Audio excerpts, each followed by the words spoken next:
I'm Victoria Jane, and this is GigPigs from the studio, and I'm joined by Afnan Prince. How are you? I'm very well, thank you so much. How are you? I'm good, I'm good. I'm feeling your warm energy so far. So sweet. You're so sweet. I've got to ask you though, is Prince your real name or how? It's a middle name, adopted name. Oh. So in my lineage, so my lineage is of the Sher Shah Suri clan, which is the warrior kings that used to be in Punjab. So I'm like direct from there. So it's an honouring of that. Oh wow, I love that. I love that you can just keep that, and it goes with your music as well. Like everyone will be able to see that part of you through your music as well. So we were just chatting off camera about your heritage, where you're from. Yeah. So when you did come to Newcastle, Yeah. How has Newcastle kind of helped you and inspired you in your music? Well, I actually started out my journey as like an athlete. So I used to play cricket. Oh, really? I played cricket at a really high level, Wow. At like national level and stuff. And then I got injured, couldn't play anymore. So then I had to kind of find different modalities of expression. And also it's that time, when you're a kid and you're trying to fit in. And for me, it was very much at the time about like, oh, what's going to get me a girlfriend? What's going to get me girls and stuff, which it's so ridiculous looking back. Yeah. And it didn't. But I did find like music, and that was really cool. And Newcastle's music scene is very, very just bejeweled with all of these different artists who explore the boundaries of what it is to be a creator. And it's a very open scene as well. So you can, everybody will know everybody. Kind of like in Manchester from what I hear. Yeah. So yeah, it just kind of opened my doors and connected me with a lot of like-minded people, and then allowed me to break free and kind of find my own journey again into my art. And then you've obviously spent time in London, in New York, in Germany. Yeah, Germany. I was on tour in Germany for quite some time. How was that? It was really good. It was with so I used to do the classical thing as well. So I did that with the International Magic Tenors. Right, so, interesting. You've just got so much history. You've already had such a journey, it seems. Yeah, I've lived many lives in one. Yeah. So how did you kind of actually start getting involved in music? Like what was the moment you kind of thought, oh, I actually want to make music, I want to do music? I think it was like around the time where the first kind of embryonic instances of it were when I was just singing under my breath, and my mum was like, "Is that you singing?" And I was like, yes, shyly from the corner. And then she was like, oh, you can really sing. And my mum's an amazing singer. My grandma was as well. My great-granddad was one of the greatest composers in Pakistani film history. Oh, wow. Yeah, which I found out recently, which is amazing. That's because crazy. I hear his stories, and apparently the way I create music is similar. He used to just like compose on matchboxes and things like that. So yeah, he was called Baba Chishti. Oh wow, that's very interesting to know. Yeah. It's run through the family, like. Yeah, it's an honouring of that lineage. Yeah. That's crazy. Have you ever made music with your mum? Yeah, little bits. Like we've jammed loads and stuff. But she's always said, we should like write something together. And I was like, yeah, of course. So yeah. So when you was warming up before, I asked you like, is this music out as well? And you said it's not yet. So no. So the way things have happened. So I write for a band, and I'm in a band called Future Humans as well. But then we're just kind of taking a little bit of time and chilling out. And I did a vocal pack for Splice.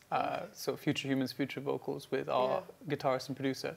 And then from the back of that, Bog, the owner of the label Atlan's, big dance label, got in touch about a top line. And like, I was like, I brought the song, sent it to him in like half an hour, and he was like, perfect. That's exactly what I needed. And then that just opened up all of the doors in that world. And I think that's more authentic to the music that I want to create now. So then I collaborated with some other great artists, like, I've got some work coming out with Nora and Pure, with Fidelis, Mine Against, Bog, Joris Vaughan, Christoph, like so all much. of these, so many different artists. But then it also carved this space out for me to be able to share this record that I just wrote out of the pure joy of it, and just letting it work through me, come through me, and get all those sounds out there. And that's coming out on July 6th on vinyl and digital release and amazing stuff. Yeah. So great to look forward to. And you touched on the kind of dance side of things, and that world is so big. How do you find being involved in that space and kind of bringing your sound to the music listeners of those other genres? Do you know, it's actually the most effortless thing, because I feel like there's a real honoring of what I do. So whenever people get in touch with me about working together or anything, they come to me for what I do, which is, you know, so my goal as an artist is to create spaces of connection for people and like spaces of celebration and, you know, even introspection or just like that inward journey and connecting to something higher. So if I can do that through music, through the live shows, whatever, that's all good. And as long as people know that that's what I bring to the table, then they celebrate it. And they're like, yeah, let's do what you do. Yeah. You must have done so many gigs before as well. Like, what have been some of your favourite gigs? One of them, which stands out, as like, because it was such an interesting venue, was an underground mine in Germany. Oh, wow. Converted underground mine. And like, you had to like get a boat over these sulfur lakes and stuff. Wow. What an experience. Yeah, it was really, really interesting. But then, you know, we did Reeperbahn Festival with the band and stuff as well. And then I think my most favourite ones are to come. Okay, so I'm excited I love about answer. that. Yeah. I really do love the answer. It's a great answer. Thank you. And what is somewhat, this is the question I ask everyone. Yeah, of course. You probably heard this before.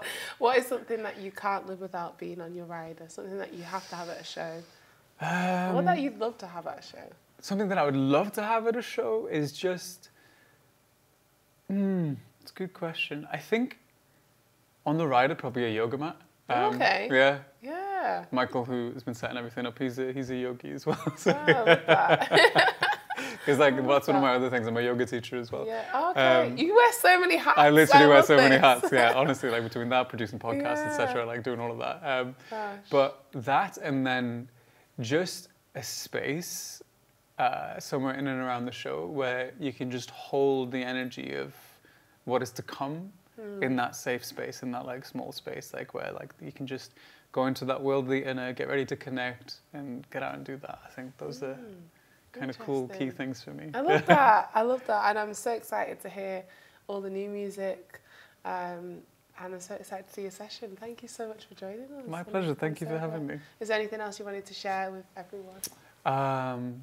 Support GigPig. Yeah. In fact, how is GigPig changing things in Newcastle? How has it changed things for you?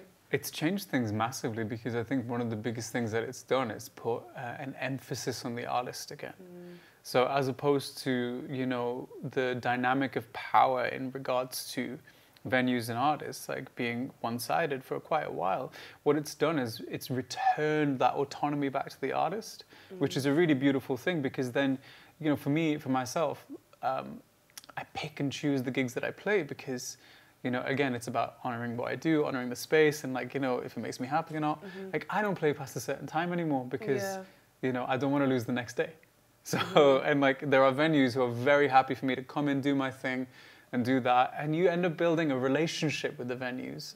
So that's something that I think wasn't present before, but now when I go in, I know all the managers, I know everybody, you know, and like we're vibing, catching up, you know. I know when they're going on holiday and things like that, so yeah, it's just great, yeah. Oh, I'm so glad to hear how GigPig has really helped you. And definitely make sure to go and support Afnan and check out his session from the studio.